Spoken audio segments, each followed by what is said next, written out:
You are listening to Leaders and Legends, a podcast featuring some of Indiana's most fascinating men and women whose impact has shaped our state, our communities, and us. Join us as we discuss their imprint on our history. Leaders and Legends is brought to you by Veteran Strategies Incorporated, your local veteran business enterprise specializing in public relations, media relations, public outreach, crisis communications, and digital photography. My name is Robert Bain, Principal of Veteran Strategies, former Deputy Chief of Staff to Mayor Greg Ballard, and Communications Director for the Indiana Republican Party. I'm honored to be your host for our discussion. You are listening to Leaders and Legends, a podcast presented by Veteran Strategies, a local veteran public relations enterprise, and sponsored by Girl Scouts of Central Indiana, Garmond Construction, the Crown Plaza Hotel and Grand Hall and Conference Center at Historic Union Station, the law firm of Bose, McKinney & Evans, and the Bose Public Affairs Group, the McGinley's Golden Ace Inn, and McAllister Machinery, your friendly neighborhood Caterpillar dealer. Thank you for joining us on the Leaders and Legends podcast. Our guest today is Mike Lopresti, who is a longtime award-winning, insightful, and dare I say, prolific sports writer, not only here in Indiana as a native Hoosier, but he's covered so many events. There's just no way we could talk about them all in one podcast. A very quick list would include 40 Final Fours, 30 Super Bowls, 31 NBA Finals, 32 World Series, 31 Masters tournaments, more than 40 major college bowl games, and 16 Olympic games. So Mike has basically chronicled my entire adult life. Thank you for doing so. Well, you're welcome. I've chronicled a lot of my adult life too. So You're a native Hoosier. You're born in Richmond, as I recall, and went to Ball State. Did you hear that, Danielle Shockey? You have a Ball State grad on the podcast. Was the sports bug or the sports writing bug something that you caught early? yeah, actually, I started writing sports for my junior high newspaper. It was a middle school called Pleasant View. I've forgotten the name of the newspaper, but I started writing a little bit there, and then through high school, I'd always, when I was younger, grown up just assuming I was going to be a big-time athlete. And then at some point in time, I realized that I was missing a couple of things there. One was size, and the other one was talent. But I still enjoyed being around sports. I enjoyed writing. And more than that, I enjoyed being around the people. And that's always been the thing that's sort of driven me more than the games, are the people and the stories and that sort of thing. So I kind of caught that bug early and worked through high school. And actually, when I was at Ball State, I was writing for the Richmond newspaper, a regular newspaper, the Palladium Item, which was a great experience for a college kid. Now, the downside is I went to Ball State my entire career, and I think I spent 2 weekends my entire college career on campus.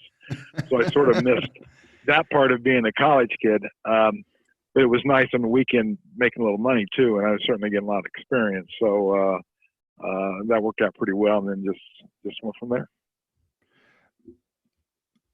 What would you consider your quote unquote big break? Well, a couple things. Number one, Gannett acquired the Palladium in the mid '70s, and so when I got out of school, the Palladium, instead of being this small little community paper, was part of a big chain, and there's pluses and minuses to that, and probably as we've gone along through the years, more minuses. So back then, one good thing that worked out for me, they decided Gannett had a wire service, their own wire service that sent stories to all their papers, and which at that point in time got up to nearly 100. And they wanted someone to do national sports for that wire service. And so they came to me for that offer. And that was a great break for a couple of reasons. I was a Midwestern guy, and I kind of wanted to stay in the Midwest if at all possible. And they really didn't care where I lived because I was going to be roaming from here to wherever. So that was good. And secondly, it gave me an opportunity to cover a lot of big events at a relatively young age. So, we kind of started from there. So that's where those numbers you reeled off a little while ago. That's one reason why those numbers are so large. I was able to start that and start young and start early. And back then, you can tell this is a long time ago. Money was no object with newspapers back then. If they wanted me to go somewhere, hey, yeah, let's go here, let's go there, and you didn't have the budgetary restraints and the staff size restraints and all the other restraints you see. In many ways, strangling print journalism now, but back then there was a lot of opportunity. So that was the big break. And then second of all, when USA Today was created by Gannett, that provided another outlet. And as the years went by, I still did a lot of stuff for the Gannett. They called it Gannett News Service, that wire service. But then I started doing a lot more for USA Today as well. So between those two things, it gave me the opportunity and the chance to get to a lot of events and see a lot of things. And I'll forever be thankful for that opportunity. You mentioned USA Today. It derided it at its inception as McPaper. It's become a force. I remember it having the best sports page in the world. I don't know if USA Today is it the early 80s. I was in high school, I think. Sorry, Mike. Yeah. When it came out. It. Just stick in the knife and twist it there. It came out in 82, and I was invited / volunteered / drafted to go in and help when it first got started, which was kind of exciting. Although, as you mentioned, the running joke, the McPaper, back then they didn't want anything more than about 6 or 7 or 8 paragraphs. Yeah.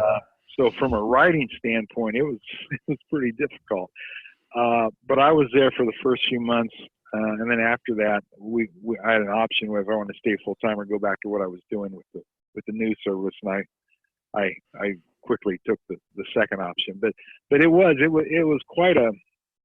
I still remember I was in Washington, in the Gannett office right outside Washington. I was in there when they announced this idea. They announced it at the publishers meeting one year, and nobody knew really what they were talking about. And then to see all the energy and all the money that went into it. It was quite the enterprise. I'll forever have a little piece of it. I don't even know if it's there anymore. But for a long time at the Gannett offices, they had a statue in the lobby of a guy reading the first USA Today. I believe it was August 15th or September 15th, 1982. I think September 15th. And if you look at the paper there in bronze, there's on page 1, there's a little reference box to a football story inside.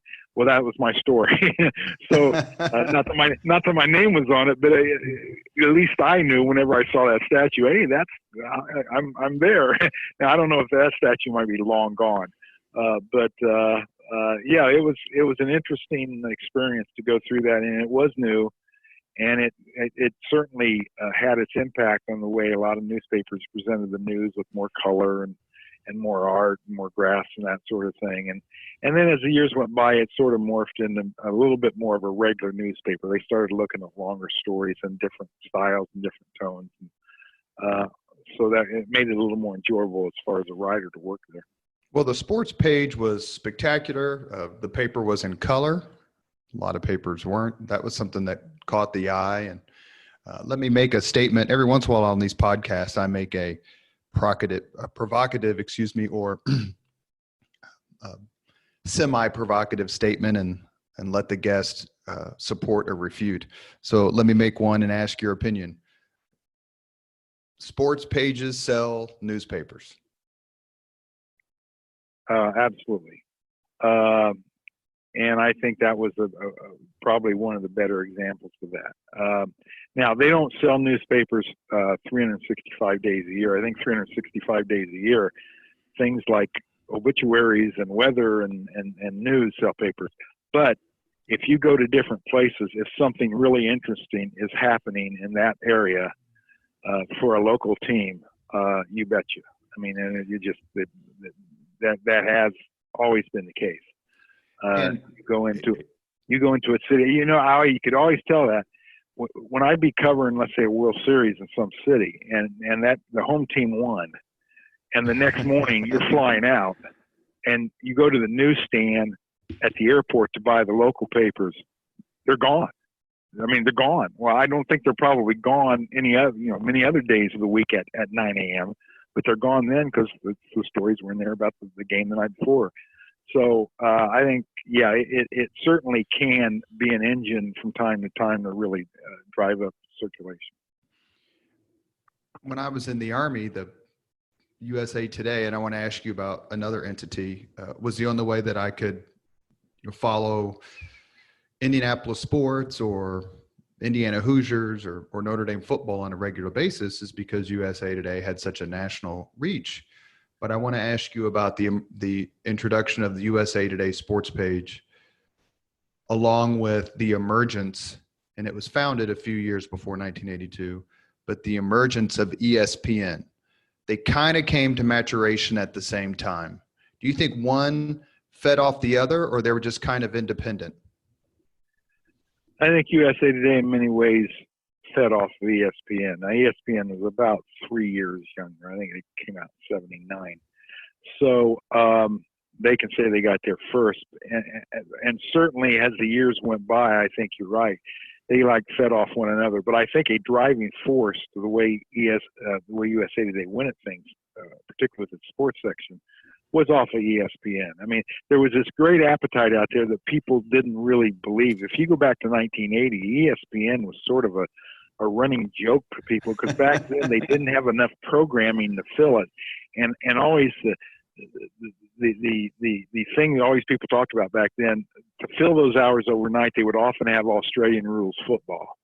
Now, there's not a real big market in the U.S. for Australian rules football, but there would be hours upon hours of that on ESPN because they didn't have anything else to fill it with. This is before a lot of stuff they have now. So back then, there was a lot of people wondering. Hey, this is nice during the Final Four or Super Bowl week, but 52 weeks a year. But obviously that came out to be the case that, there was a market for it and an appetite for it. And I think USA Today sensed that and sort of piggybacked on that. You mentioned that the journalism writing bug caught you early, but do you remember the first big sporting event that you saw or heard as a kid? Well, I can remember both. Well, there are different ones. I mean, the first big one I heard, I was a big baseball fan back in the 60s. I can remember, and I wasn't the only kid for sure who did this, taking a radio to school back then in the days when the World Series was played during the day. And I always remember Game 7 of the 1968 World Series. It was the Cardinals and the Tigers. Mm-hmm. And I took a radio in to listen to during Latin class, and the Latin teacher caught me. She wasn't much of a baseball fan. And to this day, I remember her saying, I think Latin is so much more exciting than the World Series. Was it a Catholic school, Mike? I would agree with that. Was it a Catholic school? No. Just a very avid Latin fan, Latin teacher. So, those are the first things I listened to. The first thing I covered, I was fortunate. And when I was at the Palladium, Richmond's about an hour and 10 minutes outside of Cincinnati. And I was working for the Palladium, and obviously at a paper that size, their main thrust is local sports. But I talked them into letting me go to do a lot of Reds games because that was the Big Red Machine era, and there was a lot of interest in that. Now, I did virtually all of that for free. I mean, I did my 40 hours doing high school and things like that you do at a paper that size. But I thought it was important enough, plus it was a great experience. I probably covered 40 or 50 games a year of the Reds, and that included the World Series back in the mid-'70s. So there I was from a small little paper in Indiana covering the 75 and 76 World Series. So that would have been the first big event I covered for anybody. As far as for the Palladium, those World Series games, the games that were in Cincinnati, they weren't going to send me to Boston in 75 or to New York in 76. But let's talk about that. Go ahead. No, you finish. Go ahead. No, you go ahead, because I'm a lifelong Cincinnati Reds fan who went to those games in 74, 75, 76, 77 when the Reds were so good in the early half of the 70s. So I definitely want to ask you about that, but finish your thought, please. Well, the other thing that was interesting part about the first big event I covered actually in my job with Gannett, because of you want to talk about a contrast, I went from the Richmond paper directly to Gannett News Service, which meant that one weekend I was covering the junior high city wrestling meet for Richmond Stadium, and the next week, 7 days later or 8 days later, I was covering the Super Bowl. Which Super Bowl? It would have been the one in Pontiac, the Bengals and the 49ers. So that would have been Super Bowl 16. Yeah, a little bit diving in the pool. Although I had covered, like I said, I'd been at the World Series and I'd done, I'd been at a major league ballpark several times. So it wasn't like I wasn't used to being around a big event. But certainly the first time as my regular full-time job, that was the first time. You are listening to Leaders and Legends, a podcast presented by Veteran Strategies, a local veteran public relations enterprise, and sponsored by Girl Scouts of Central Indiana, Garmond Construction, the Crown Plaza Hotel and Grand Hall and Conference Center at Historic Union Station, the law firm of Bose, McKinney & Evans, and the Bose Public Affairs Group, the McGinley's Golden Ace Inn, and McAllister Machinery, your friendly neighborhood Caterpillar dealer. We're on today with Hall of Famer, and he is a Hall of Famer, Mike Lopresti. He's been inducted into the Halls of Fame for the United States Basketball Writers Association, the Indiana Sports Writers and Sportscasters Association, and his alma mater, the Ball State Journalism Department. He currently writes for the Indianapolis Business Journal. He has covered 4 decades or more, depending on how you count it, sporting events throughout the United States. And we're very, very lucky to have him. Mike, as a lifelong Hoosier, is there a Hoosier leader or legend you particularly admire in any field? Well, obviously I grew up a great basketball fan. And, the easy thing is to say, well, a guy like Larry Bird, and I did. I covered that year in '79. I didn't cover the Final Four. In fact, that's the last year I didn't cover the Final Four. As luck would have it, I missed the Bird Magic Johnson game. But I certainly admired his impact on the game and the way he played the game. But the guy I really always admired, because just as a person he was, on top of being a legend and his success in the field, was John Wooden. I was not covering UCLA back in the John Wooden days, but had occasion to talk to him a number of times after that for various different stories. Oh, that's great! And just his demeanor and the way he handled his success and the way he thought of his success and the way he impacted a lot of other people. I think probably of all the people with Indiana roots, I would probably admire him much the most. Just a few days ago, I watched the Sports Century on Bill Walton. And for those of you who don't know, Bill Walton was a 3-time National Player of the Year, went to UCLA, won 2 national championships, was part of the team that had the 88-game winning streak that was snapped by Notre Dame. But Walton was a very outspoken member of his generation. It's probably the nicest way I can put it. And Wooden was obviously of a much different generation. And how John Wooden handled Bill Walton's activism is a real study in mentorship. Is that something you ever had a chance to ask him about? Well, I talked to him several times, sort of including that. The last time I did a long thing on Walton would have been in 2014.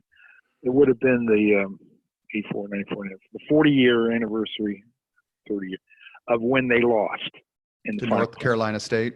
Yeah, North Carolina State. And I don't know of anyone who still openly everyone lives with defeats, or most athletes will live with a painful defeat, maybe the rest of their lives to some degree. I mean, most people get over it. But I don't know of anyone who still openly is in anguish over a loss than Bill Walton is over that game. And he's very, very honest and candid in how much responsibility he takes for that, because back then he refused to listen to John Wooden. He refused to buy a lot of what John Wooden was trying to sell. And now there is no bigger proponent of the John Wooden legacy than Bill Walton. I mean, there's That's not. right. But I remember I was at a basketball tournament somewhere, NCAA tournament, and I was in the press room, and it was the time I was supposed to call Walton for the story, and I had about 15 minutes before the game started. So I thought, well, in 15 minutes we can probably get this done. I almost missed the entire first half, because when Bill Walton starts talking about how much he still grieves that loss and what happened to that team, he is not a man of few words on anything, and he's certainly not a man of few words on that. And it just, to listen to him talk about, how much he respects, not only how much he respects John Wooden, but how much he regrets that he didn't take full advantage of the opportunity he had when John Wooden was his coach, and the way it ended for him, and to lose to a game and lose the chance of 3 consecutive championships. And it's just, the man still bleeds over that. And did he cop to the terrible block charge call against Steve Downing against IU in the 73 Final Four? No, that one didn't come up. Well, the Leaders and Legends podcast wants to know, Mike. So if you get a chance to talk to him again.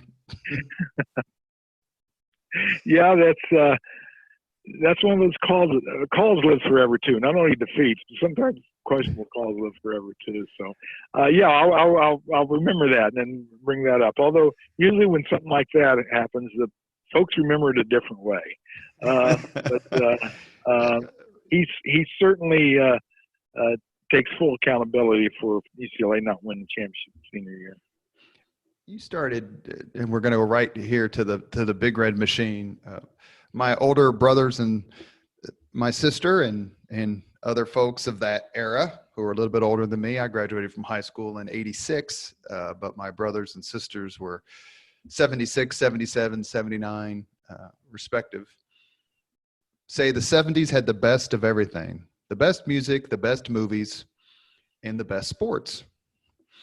And sometimes I like to argue it as a child of the 80s, and sometimes you just kind of have to concede defeat.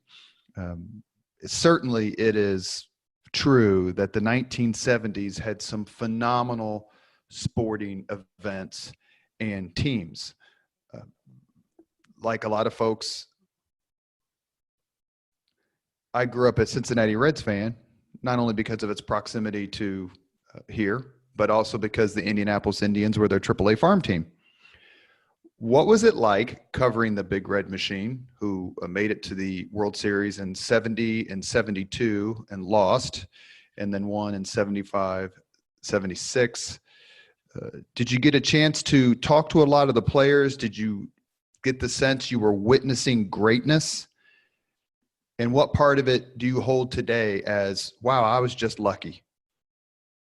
Well, I'll tell you one thing, and to this day, it is still the best team of any sport to cover that I've ever been around. And I've been around a lot of champions.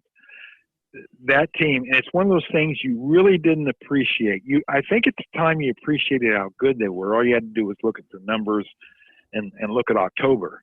But I don't think, and a lot of other folks who covered them back then, we still from time to time talk about this, we didn't realize how good we had it as far as what it was like to cover that team for a lot of different reasons. Number one, obviously they were good. I mean, you were watching good baseball. You were watching, and you knew at the time you were watching several future Hall of Famers. I mean, there wasn't a big secret about that. And I include, where you go pro or con on whether Pete Rose should be in the Hall of Fame. You're watching a Hall of Fame caliber player, and you certainly were watching a Hall of Famer in Joe Morgan. You were certainly watching a Hall of Famer in Johnny Bench. And I always thought you were watching a Hall of Famer in Tony Perez. But anyway, above and beyond how good they were just playing the game, it's the kind of clubhouse that was from a journalist standpoint. You couldn't get better because first of all, you had all their stars were extremely media savvy and media friendly. I mean, if you couldn't get good stories, good quotes out of Morgan or Rose or Bench, you really weren't trying. So you had that. And above all that, when it came to quotes, you had Sparky Anderson. I mean, sometimes it was hard to get by the manager's office because Sparky would just talk forever and ever, and he was very good with the media. So you had that. Then when you got into the role players, you had guys that just accepted that role, and they were good people. And then when you went into the pitching staff, and they were just sort of, no one remembers the pitching staff in the Big Red Machine much. These were just normal Joes. They had a reliever named Clay Carroll. His personality was that of a guy you would meet, at a local pub. You had starters named Jack Bellingham and Fred Norman, and these could be your neighbor. I mean, that's the kind of guys they were. So you had this great mix of superstars who never minded talking to the media, and average Joes who were as approachable as you could get. And I'll tell you what, in a lot of baseball clubhouses, that's not the case. There is nothing more intimidating to a reporter, especially if you're not from that team, not from that town. If you're a stranger, it can be pretty unpleasant to walk into a baseball clubhouse. It's not a real open place in a lot of places. Cincinnati, it couldn't be better. So you throw all that together, plus the fact they were winning, which a lot of times covers up everything else anyway. It was a great experience, and for a young guy, I didn't realize at the time. I thought covering everything would be like that. Well, no, I've never been around a team that was better from my standpoint, from a working sports writer standpoint, to cover than the Reds of the mid-'70s. Of all the baseball teams that you've covered, would you put the 1975 Cincinnati Reds, who beat the Red Sox 4-3 in the World Series and won 108 games, and other teams have won more games and other teams have won more World Series? Would you put that at the very top, or at least on your Mount Rushmore of greatest teams you've ever seen in baseball? Yeah, although I'm not so sure they weren't better in '76. I remember '76, they did something that no team to this day has done. Oh yeah, that's right. They went through the postseason unbeaten. Now, to be fair, they only had 2 rounds where they had to play. They only had to win 7 games, where that's far fewer than you have to win today to do that. But they, swept the Phillies, and then swept the Yankees. Is that right? Right. Yeah. Phillies and the Yankees, and so between those 2 teams, I'd hate to pick, but I think if you take those 2 together, they certainly were as good, if not better, than any team I've personally seen. You think about the Yankees of the late '90s. I'm not sure they were as dominating in their season as if you look at the Detroit Tigers in '84. Sure. Where they just went wire to wire and no one ever touched them. Did they start out like 35-5 or something ridiculous? 35-5. Yeah. And so, they weren't that way. In fact, '75 Reds in mid-May were really struggling, and that's the famous switch in the lineup that Sparky Anderson made, where he moved Pete Rose to third base, which allowed him to get George Foster into the lineup, and from then on, everything just clicked, and they went from there. But I think if you look at their entire body of work, I'm not sure anyone in the last 40 or 50 years I'm sure, in my opinion, no one's any better. And there would be a couple that you could approach that. Now, then you start talking about the great Yankees teams of the past. I remember at the time in '75, '76, the great debate was, okay, are they as good or better than the 27 Yankees? Well, how do you answer that? I mean, I'm not sure how you decide that. That's entirely a subjective argument. It's fun to make, a fun debate to have, but I'm not sure there's a clear-cut answer to it. But certainly they would be on the short list of great, great teams. The unfortunate thing is they were done too soon. I mean, the night of I always remember this. The night they won it, clinched it in '76, the Yankees, Bob Housen, who was the general manager, who was the architect of this team, said, "We will never see anything like this again." And you thought, well, these guys are not very old. they still got some of this left on. Well, it turned out they didn't. I mean, you never saw them. The next time you saw the Reds in the World Series was 1990. So, that team that burned so brightly in 75, 76, things went kind of sour in a hurry. But one of the best sports books I've ever read, and I recommend this to anyone who's a fan of the 70s or fan of baseball, but particularly a fan of the Cincinnati Reds. It's a book called Game 6. The author is Mark Frost, and it's really a detailing of the 75 World Series, which most people acknowledge is in the top 3 or 4 World Series of all time, not only because of the quality of play and the quality of the players, but also because of what it meant for television and baseball at the time. So look up the book, Game 6, Cincinnati, Boston, and the 1975 World Series, The Triumph of America's Pastime. And that will fill in many of the gaps that we wouldn't have time to talk about today. What often gets forgotten about that famous Game 6 is they got a nor'easter in Boston, and That's right. The World Series was postponed for 3 days. The first 5 games of that series have been very, very good. It's been close. It's been back and forth. There's been some controversy with the home plate deal with Ed Umbris and all that. But I remember the theme on the 3rd day of the rainout is, well, it's too bad that Mother Nature has absolutely killed the drama in this World Series. Because you can imagine just sitting around for 3 days and watching it rain. Well, Game 6 quickly got rid of that theme. But it was funny going into that Game 6, people were saying, boy, this is a great World Series, but now it's lost all its mojo because it seems like forever since they played last. You mentioned him earlier, so we can get your opinion on this. Does Pete Rose belong in the Hall of Fame, A? And B, do you think he'll ever get there? I think he will get there. I'll answer in reverse order. I think he will get there. I'm not sure he will live to see it. I think there will be down the road where they go back and look at the veterans and that sort of thing, guys who didn't get in the regular voting method. I think sooner or later he will be there. Time heals all, but sometimes it takes a long time, and certainly he has not helped himself. I've been a Hall of Fame voter, and I was getting ready to ask that actually. Yeah, I'm a Hall of Fame voter. Now I'll be a Hall of Fame voter for 3 more years. Once you retire and you're no longer in the Baseball Writers Association or an active member, then you have 10 more years to vote. So when I retired from USA in 2013, then I ceased being an active Baseball Writers Association. So I will vote through 2023.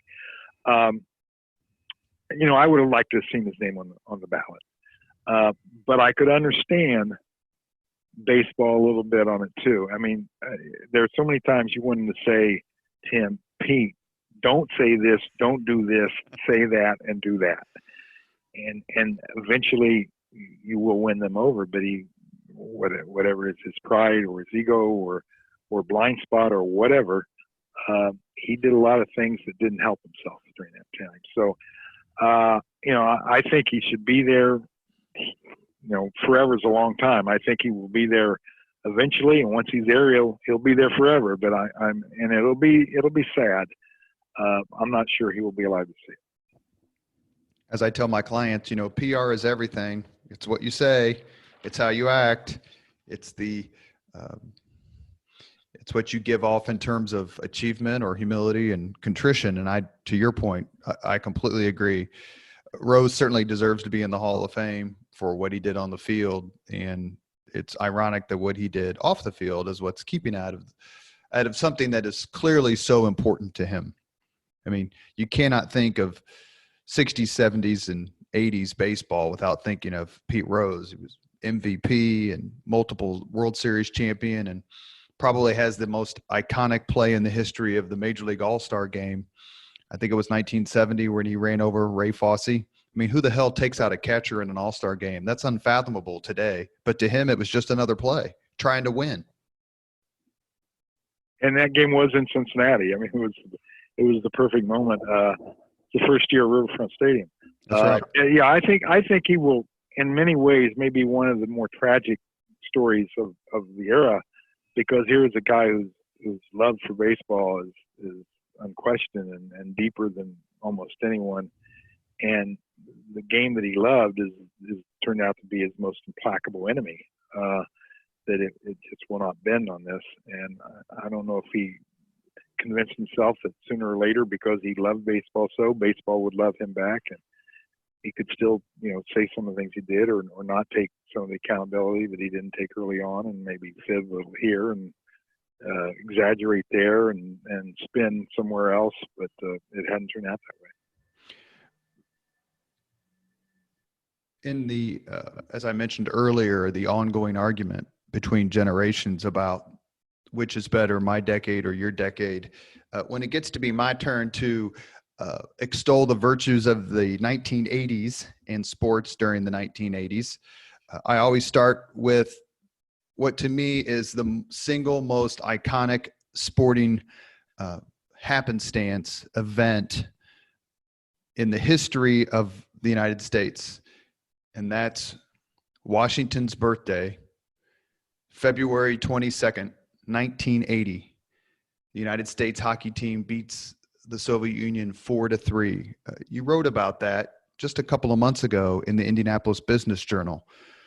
What did that event mean to you, and how difficult is it for you as a writer to tell the tale of something so incredibly gargantuan in terms of an upset and an iconic event in sports? Is it just difficult, whether it's this event or other events, to find the right words? Yeah, the event that comes to mind for me more because I wasn't at that game, so I wasn't writing that day. Now, as time goes by and you look back on it, you feel a little bit more comfortable in writing about it. But I've had a few times where the moment it happened, I'd say to myself, I don't know if I have the words that will do this justice. And the one that really comes to mind is the 1986 Masters, when Jack Nicklaus won at the age of 46. And Augusta is as emotional a place, and as when just the aura of the environment, of the atmosphere, it's so real and so vivid as any sports venue probably anywhere. And so you're there and that's going on. And then the story itself, where you've got a guy like Jack Nicklaus that most people had written off as being finished, basically, as far as winning the events, coming from way behind on Sunday and winning, the Masters at his age. I just remember thinking that Sunday afternoon, I don't know if I have the words to say this. Now, in my particular job, a lot of the events, I had a built-in excuse, because the thing about writing for the wire service, like I did for Gannett all those years, my deadline on night events, and there's so many sports events at night, would be 5 minutes after the game. So however dramatic, however emotional, however big the moment was, a lot of times I felt like I didn't have the words, but partly the clock wasn't going to let me find the words. Now, the thing about the Masters there, Nicklaus, that ends at like 6 or 7 o'clock. You have a little time to write then. So if you don't find the words, it's your own fault. And so I certainly felt that way. Now, going back to your point there on 1980, I would have loved to have been there, but I'm sure that would have been one of those moments of, hey, can I do this thing justice? I mean, I would agree with you. It is certainly one of the iconic moments. As a matter of fact, one story I did for USA Today at the end of the last century, they're going into 2000, is I picked 20 things that if I could go back in the 20th century to watch, just to have a ticket, just to watch, what 20 sports events would I like to go back and watch? And I believe I had that as number 2. So it's high up there. And what was number 1? That was Jesse Owens. And you could, anyone could argue this argument. Jesse Owens, the day in Berlin, where he won, and Hitler walked out and all that sort of thing. I guess probably that held a little bit more mystique to me because I wasn't even alive when that happened. I didn't see it on TV, so I would have liked to have seen that. So, but certainly, the Miracle on Ice is one of the things that it was tape delayed. Most of us watched Right. it on black and white television. I was at the Ellenberger Ice Rink in Irvington on the east side that night. So no one knew that this incredible upset had won. They asked Jim McKay, the famous ABC sports broadcaster, to compare it to something, and he compared it to a Canadian college football team beating the Pittsburgh Steelers. When you read stories about it, they grasp at it. And like, we just can't describe that. There's no chance in hell these guys should have ever won that. Plus what was going on in the United States, politically and economically, there were lots of things that fed into it. But I loved your article about it. That was in February that you wrote for the IBJ. Oh, thanks. Yeah. It had the whole package. Like you said, I mean, number one, the greatest moment in sports, and any sport, usually 9 times out of 10 will be a big upset. That's the thing that people just love. So it certainly had that. Then when you add on, and then this is the thing that people now, younger people now, would never understand, what the tone of the Cold War was like then, what the tone of the country was then, with the hostage crisis and all the other things that had been going on. I suppose in a little bit of analogy to today's world, I mean, it's not that there's a Cold War going out there, but the mood of the country certainly is, with everything that's been going on in the last couple of months. Certainly is probably as dark as it was back then, but for a very different reason. But yeah, if you put all that together, and then you add in the great upset. I mean, had that been against Canada, a bunch of Canadian professionals, it would have been a big upset. People would remember, but nowhere. It was the Russians. And in a way, the Olympics have, in a way, in the last 20 years, I covered a whole bunch of Olympics, and what was lost through the years, I'm not saying it's good or bad, but I'm just saying it is that great Cold War rivalry. I mean, the sort of the side effect of this, these two countries in the world being at each other's throat all the time, which is bad, but it certainly made for drama in sports. So, in '72, when the U.S. basketball team lost, and it's the first time they'd ever lost in the Olympics. Well, if they'd lost to Brazil, that would have been a story. But they lost to the Russians. Well, that made it more than. Can I say they were cheated? Well, yeah, that more too. than once. Yeah, that too. So, so that a hockey moment. Certainly, you mentioned Mount Rushmore. The Mount Rushmore of great events in the 20th century. Certainly, you would have one spot there for the U.S. hockey team.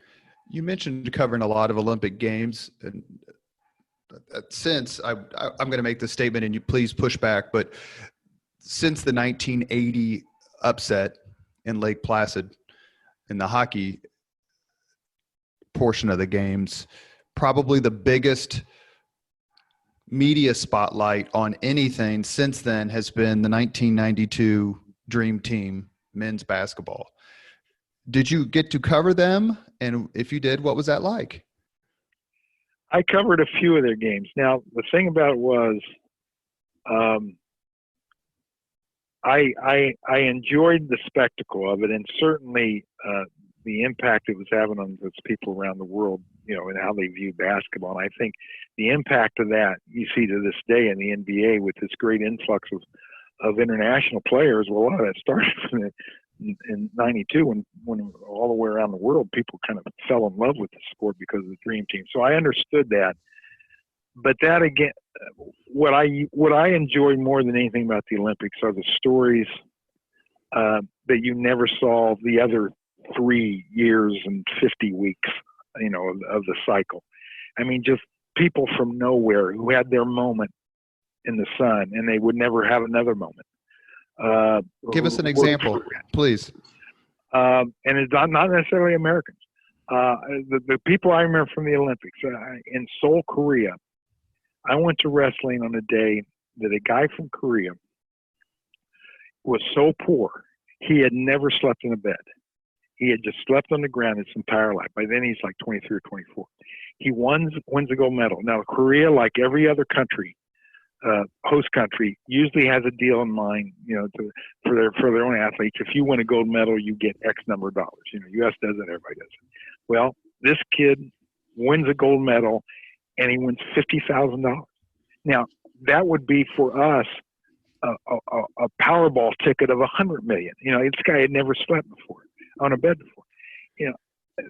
To be there that moment, to me, that's the Olympics. I mean, that guy had worked his entire life for that moment, and had he lost, it would have been gone. I mean, I can remember as emotional probably a moment I've ever been around in sports. Two of them involve the same guy, and it's a speed skater named Dan Jansen. So in Calgary in 1988, Dan Jansen was one of the gold medal favorites, and the night of his specialty race, the day of the specialty race, his sister died of leukemia, and back here in the U.S., and he was on the phone with her, basically saying goodbye to her, just a few hours before he went to compete. And that night, I was there that night, and he fell. He fell in his race. You think about a day like that, how horrible that was. And then, as emotional as that was, as 4 years later, he was back in that event and he won the gold medal. And, he had made that return, that great journey. And I was there for both of those moments. And the highest point of his life, or certainly his athletic life, and one of the lowest points in his life. And so those are the kind of Olympic moments why I really love going to the Olympics. Now, this is a long-winded answer to your question, but I was there for, I think, 3 or 4 games of the Dream Team, and the hero worship, the fervor for them in Barcelona was really amazing to see. So I'm glad I saw that, but I didn't want to spend that entire Olympics just on the Dream Team. I mean, to me, they were a great story, but they were a lot more to the Olympics than that. And so I did see them, and I understand their impact, and I understand how big a moment that was for the game of basketball, but it wasn't the only thing I wanted to do in Barcelona.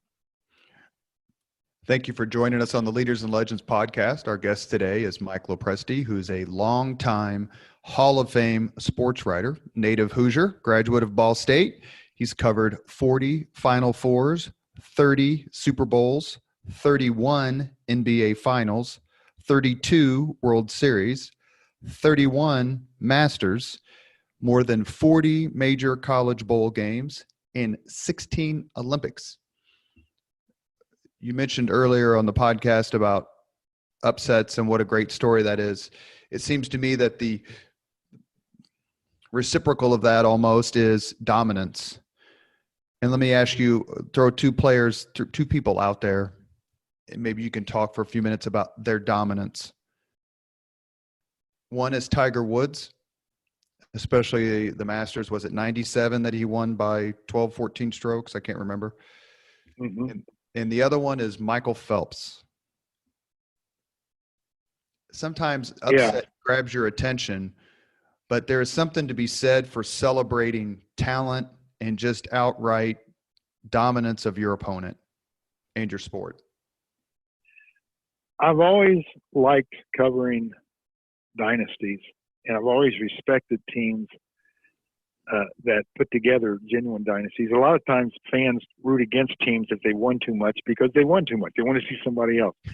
I have never understood that, because I think the single hardest thing to do, it seems to me, in sports is not only to get to the top, but to stay there. There are just so many, particularly in the modern age, there are so many things, so many forces pulling you away. Distractions and money and adulation and egos and jealousies and all that. So I've always appreciated that. I mean, I've covered a lot of the Yankees back here, and people hated the Yankees. And I can understand if you're a Red Sox fan if you hate them, but it's just from a baseball thing. I never understood that. I mean, you don't have to root for them, but I certainly respect what they did. And we were talking about what Duke has done with Krzyzewski through the years, or UCLA back in the day, or the Connecticut women in basketball. How hard that was. So if you look at two guys like that, not only are they great and great in a way that just puts them far and away ahead of anyone else in their era, is the ability to stay there and to do that, and to maintain the focus and to maintain all the things you need to do that, because I don't care how good you are, it's easy to fall off that top. I mean, it's just easy. It just is.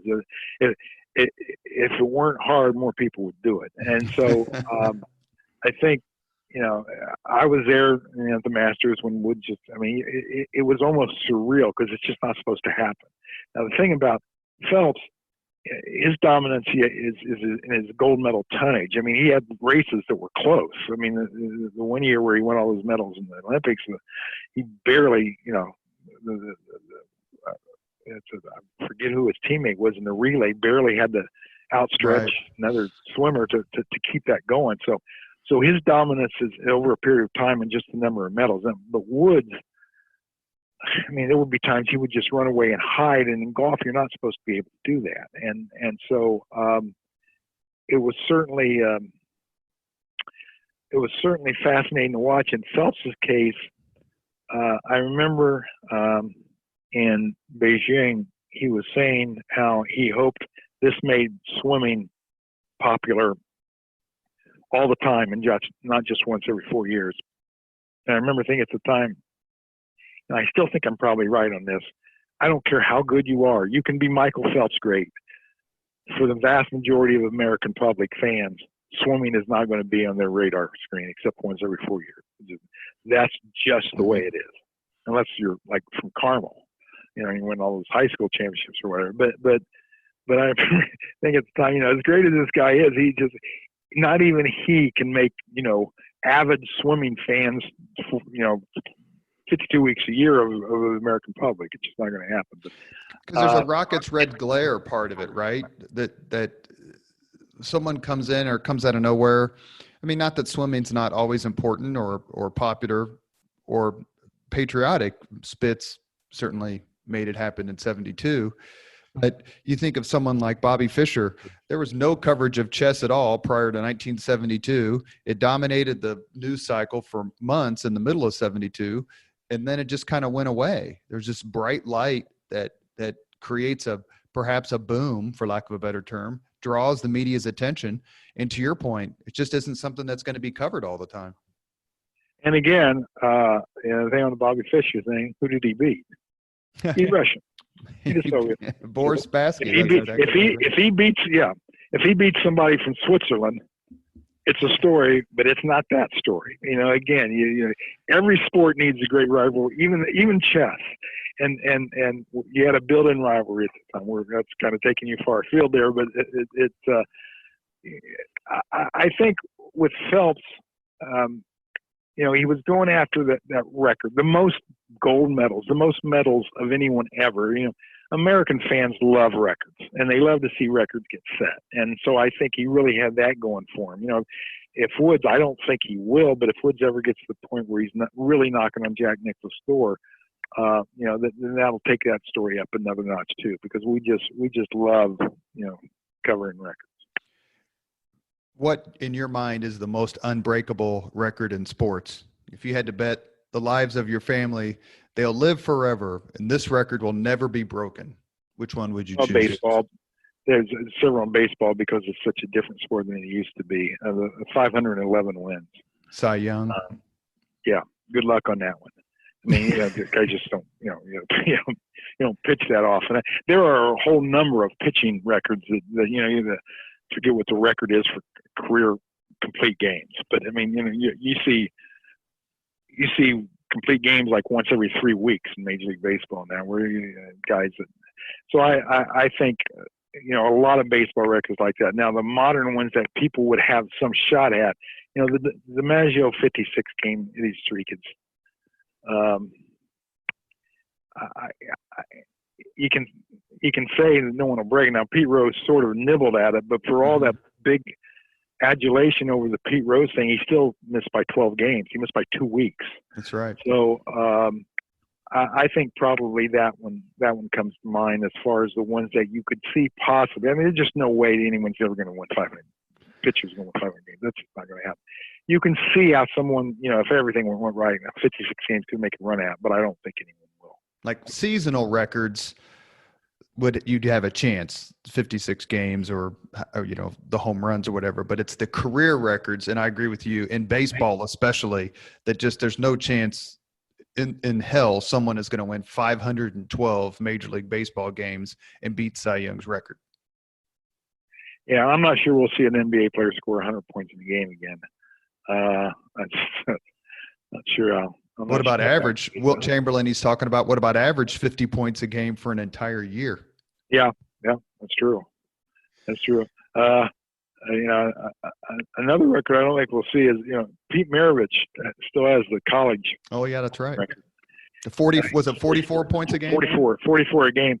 But the interesting part of that, I don't think we'll ever see a guy do that again and never play in the NCAA tournament. Pete Maravich never played 1 second in the NCAA tournament. Of course, back then they were only taking 23 teams and only one team from conference, and so he wasn't going to get past Kentucky. But I don't think we'll ever see that happen again. That's a great point. I want to talk to you a little bit about being a Hoosier and covering Hoosier teams and Hoosier sports. When you were really hitting your stride as a sports writer, you had Bobby Knight and Gene Cady and Lou Holtz and various other players who you covered.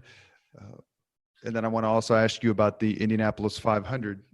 You wrote a really good article again in February about Butler and its run. What was it like being a Hoosier, covering Hoosier sports?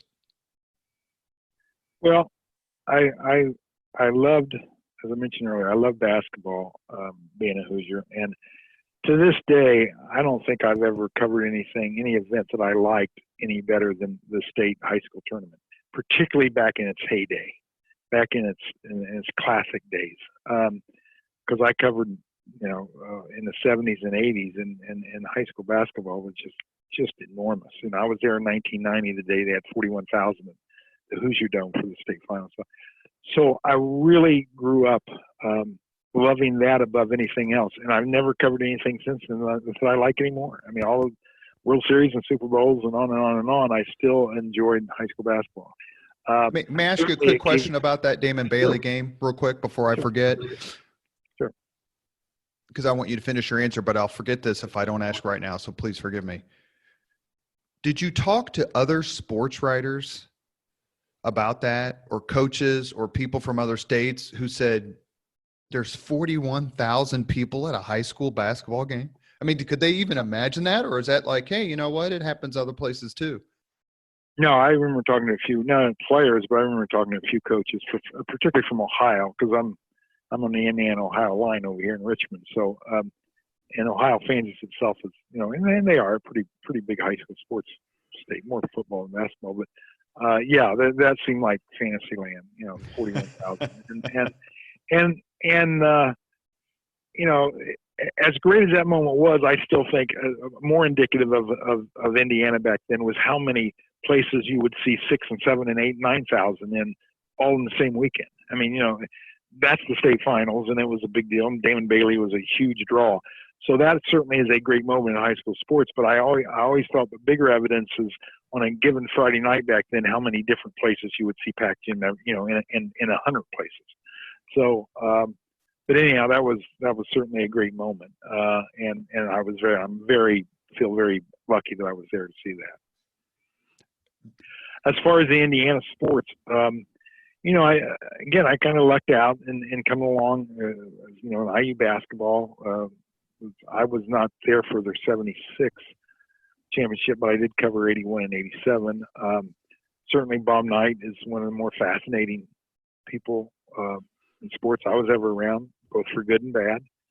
I saw him enough to see the very best of him and see a few things that were some of probably the more regrettable parts of his nature. Bob Knight will always be fascinating to me because there were always two of them to me. There was the Bob Knight of the champion and the guy who had a program that was beyond question as far as being honest and all that. And then there was the Bob Knight that you just cringe and say, why do you need to act that way? Those two will always be together. So when you have the dichotomy of that, and you have a guy that's successful, it's just a fascinating person. So so that made it really interesting. I was there for the Holtz era, and to see Notre Dame, sort of have a rebirth. And it's funny how many different times Notre Dame would win a game through years and years and years. Whenever they'd win 3 in a row, somebody would have a headline, "The Irish are back." They always wanted Notre Dame to be back. And sometimes they were back, and sometimes they weren't back. Well, can't we just say that Sports Illustrated has cursed us more than once? Yeah, it's funny because in the press box at Notre Dame Stadium, they have all these covers, Sports Illustrated covers of different Notre Dame pictures, and there must be 30% of them must be "The Irish are back" or "Notre Dame is back." That was a thing someone always wanted to jump on. So, I was there for the so-called game of the century, where there are several games of the century, but probably the last one in the 20th century involving Notre Dame was Florida State Notre Dame in '93. And that was number 1 versus number 2. Notre Dame won, but it was where I was really lucky is I went back the next week. Oh. A lot of people said, "Why are you going back?" And I said, "Well, you never know." So I went back and I lost to Boston College and cost the national championship. So, but yeah, that was, a Saturday at Notre Dame, when the weather's, nice fall and all that, certainly ranks way up there for things I enjoyed. Can we just pretend that Notre Dame Boston College game just didn't happen? Were you there? It's funny that what's interesting about that season, they ended up number 2, and Florida State ended up number 1. So the only game that didn't matter that year in the final poll was the game of the century, because Notre Dame won that one. And I remember writing a story about that, saying, I think Notre Dame should probably be number 1, even though they lost to Boston College. If it comes down between Notre Dame and Florida State, they played. They played on the field. You have head-to-head. And to say that game didn't matter, well, that was the game of the century, but it was the only game. Well, I wrote that column for Gannett, and I got a note a month later from Lou Holtz, thanking me for that. I don't think he's over. You talk about people not over games. I don't think he's over that whole season, how they didn't win the national championship that year. Well, I can imagine that. I can imagine. Now, the thing is, in '89, I remember when it a little bit like that, Notre Dame tried to make a case they should be there instead of Miami, and Miami beat them during the season. I said Notre Dame had no argument that year, none, because they lost Miami. But they've got an argument here, and so I think he appreciated that, so he snowballed there. As someone who went to Ball State and is an Indiana kid his whole life, except when work took you from place to place, but you grew up here and certainly understood your capital city. If I had told you in the mid 70s or maybe late 70s when you were starting out on your career that in a few decades, the city of Indianapolis will not only win the right to host a Super Bowl, but will completely redefine what it means for a city to hold a Super Bowl, you would have said?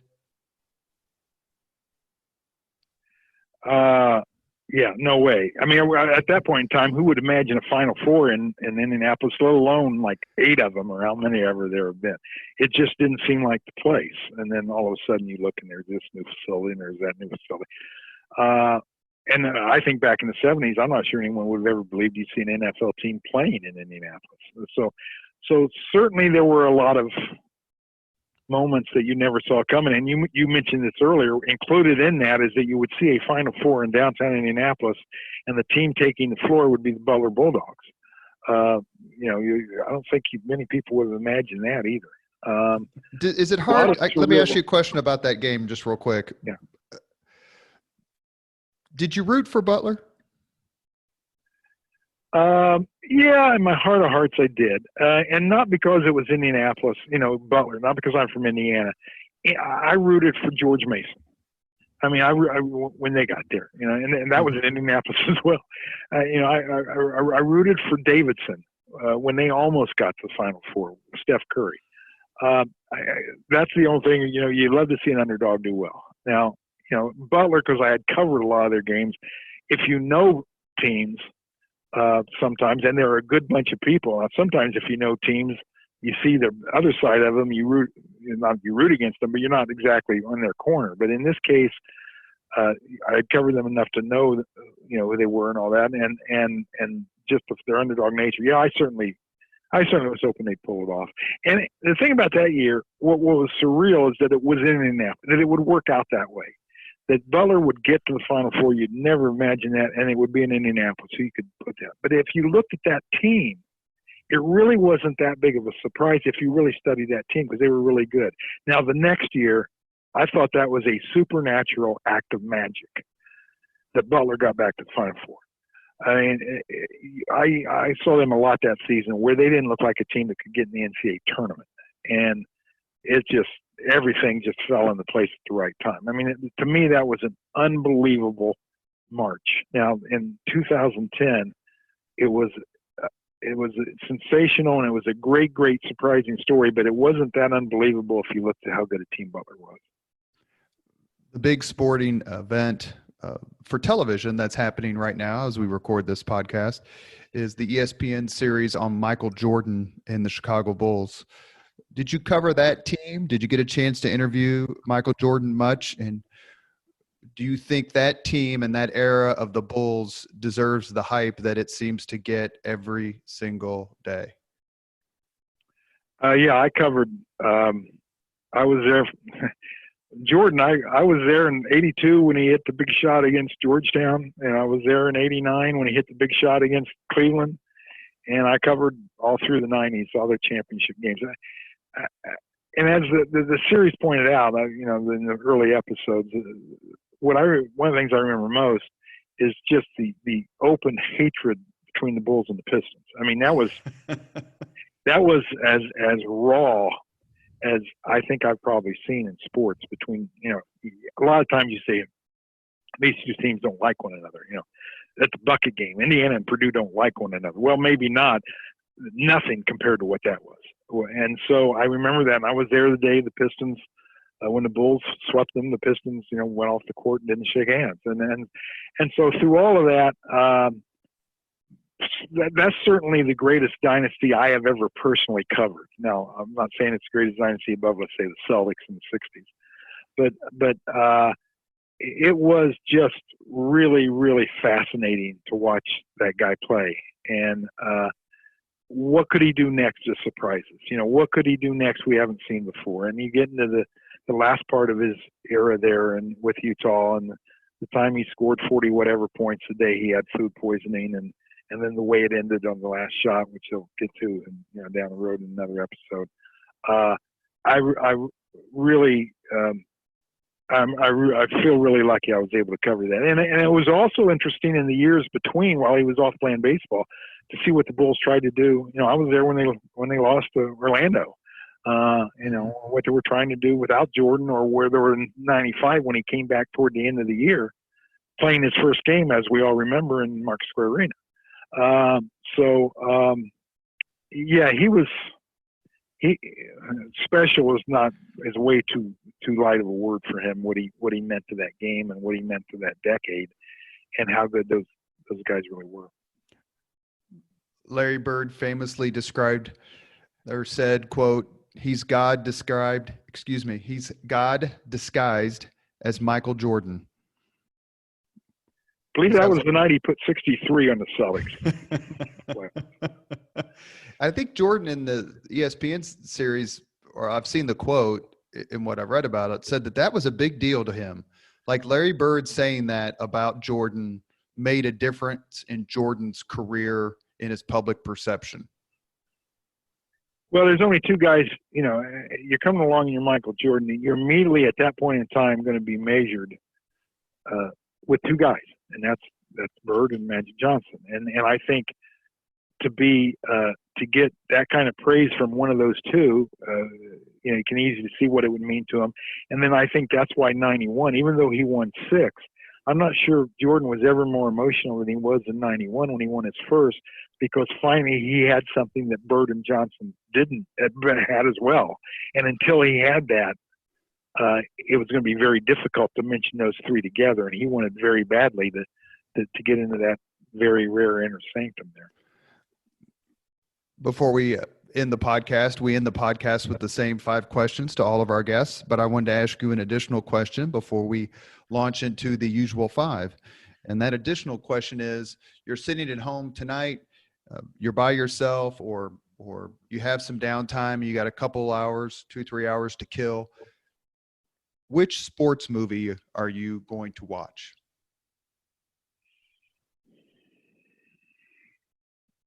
Oh, well, this is going to sound so provincial if I say Hoosiers, but it is. I mean, it would be the one. It would be the one to watch. I hate to say that because, well, you're from Indiana. What else are you going to say?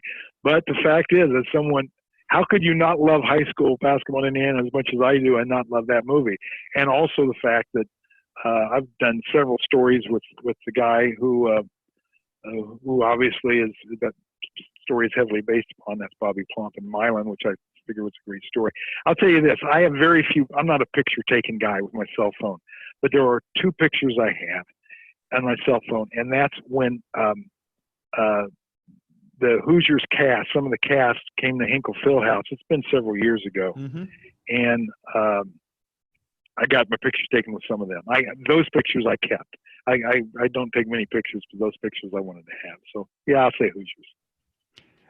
You are listening to Leaders and Legends, a podcast presented by Veteran Strategies, a local veteran public relations enterprise, and sponsored by Girl Scouts of Central Indiana, Garmond Construction, the Crown Plaza Hotel and Grain Hall and Conference Center at Historic Union Station, the law firm of Bose, McKinney, and Evans, and the Bose Public Affairs Group, the McGinley's Golden Ace Inn, and McAllister Machinery, your friendly neighborhood Caterpillar dealer. Our guest today is longtime award-winning Hall of Fame sports writer Mike Lopresti, and we are ready for the 5 questions. Mike, if you are. Right ahead. What was your first job? Part-time job was keeping score for a local softball league where I saw some of the biggest characters I will ever see in my entire life.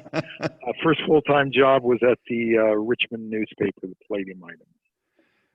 First thing I ever covered was an American Legion baseball game. I do remember that. You remember who won? You got me there. I hope I had the right team winning the story. That's all I hope. Back then I was that nervous. Well, sports writers are famous for remembering the pitch count in the bottom of the 7th in some AA game. So I wouldn't have been surprised if you'd have pulled it out, Mike. That's for sure. Second question: what was your first concert?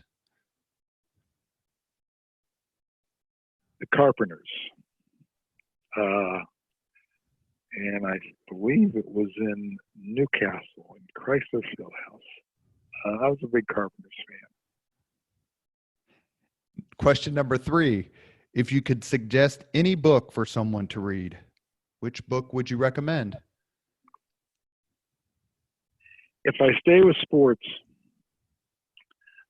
any baseball book by Roger Angel, who wrote for the New Yorker forever, and particularly the one where he was writing about baseball in the 60s and 70s. There is no clear picture of what baseball was like, and nobody better at just seeing all the beauty of it and the downsides of it and the ironies in it and all the different things that go into that game than he did. So any book by him. It seems that football and basketball have eaten into baseball's popularity. It was the national pastime. Perhaps it still is. You can argue that football is the national passion. But as a kid growing up in the 70s and 80s, baseball was just so huge in a way it just isn't anymore. Do you have any thoughts on that? Yeah, I'll tell you what's different, I think. I think in baseball, look at the World Series. If you go to the places where the World Series are being played, let's say it's St. Louis and Boston. Well, in St. Louis and Boston, the World Series is as big as it's ever been. But it's become almost a regional sports event. If your team's not in it, you might watch it, you might not watch it. It's just where football and I think to a little smaller degree the NBA, the whole nation watches, they're watching it. They're just not watching their team. They're watching the sport. In baseball, I think people watch their team. I don't think they pay nearly as much attention to what's going on elsewhere as they used to. I think people still like to go sit and watch a game, just to sit there, and if the weather's nice and have a hot dog and all that goes into it. But I think watching, baseball as a spectator and as a TV spectator sport is not the same, because people don't want to watch unless their team happens to be playing. Number 4, if you could witness any event in history, be there as it happens, which event would you choose? I think I gave that one away a while back. I'm kind of a history buff, and you tie sports and history together. The day that Jesse Owens, won the gold medals there in Berlin, and you're doing it in front of the Nazis, and Hitler's there and walks out and all that. I would love to have been there to see that. I would love to have been there to see the Miracle on Ice. What about speaking of dominance, Secretariat in the 73 Belmont? Yeah. Now, see, I saw that in fact, I saw that of all places, the Reds clubhouse. I was watching TV on that. I would love to have been there in person for that, but I did see that as it happened, so I don't feel like I missed that. Whereas some of these other things, I feel like I missed. And was your mouth just agape at a horse winning by 33 and a half lengths? Yeah, I still remember just being absolutely shocked, as anybody that's watching would. You didn't have to be much of a horse racing expert to understand just how unbelievable that was. You just never see that. And I've got a side story to that if you have time for it. Sure, go ahead, please.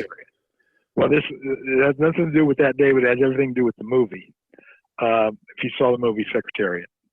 And Diane Lane, who is one of my favorites, stars in that. And I was at USA Today then, and I got a call from the PR person saying, this movie's coming out, and you'll be reviewing it, we're sure, so would you like to have lunch with Diane Lane?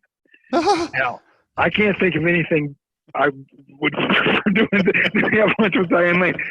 But for the sake of being honest, I had to say to him, I don't review movies. I won't review in the movie. Here's the person you need to talk to. So I had to turn down Diane Lane. So when you say Secretariat, I think of two things. One, how great that horse was and that dominance of that victory. And two, that movie and not having lunch with Diane Lane. Last question number 5.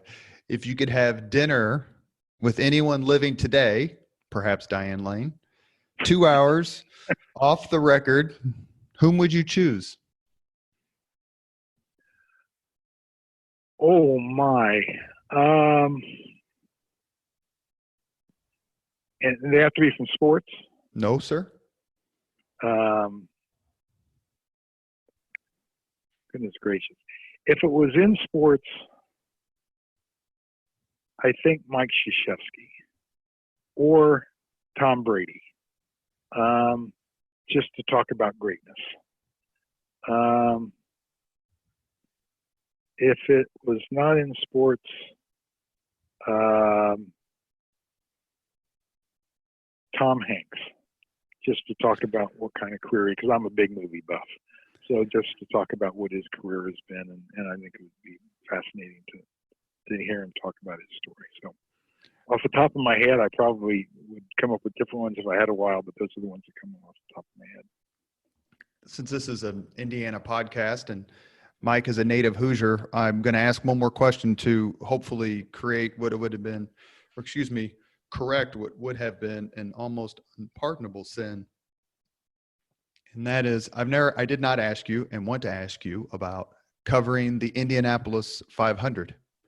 Did you enjoy that? Did you do it often? And what was it like to talk to people and to explain to them how huge an event the 500 is? I never did, during my days at USA Today, all those years, I never did the 500 for this reason. It would always be during the NBA playoffs.